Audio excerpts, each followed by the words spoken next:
Hello guys, here is our update building a house in my province in the Philippines. At the moment, they are working on plastering or palitada inside and outside. It's really consuming more cement na talaga guys.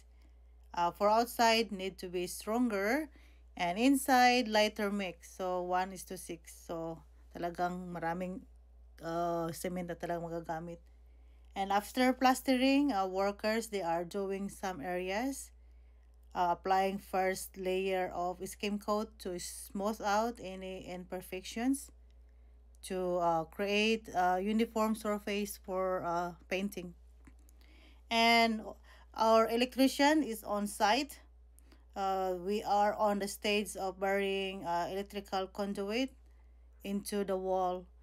So, and also we are done our door jumps already installed, and our paraffin wall guys, ledge done, waterproofing and skim coating. So that's our family area, and that's the electrician. They are checking where they're gonna put some of the um what's this outlets. So it's a green roof to match the surroundings guys. So yan, done na dyan.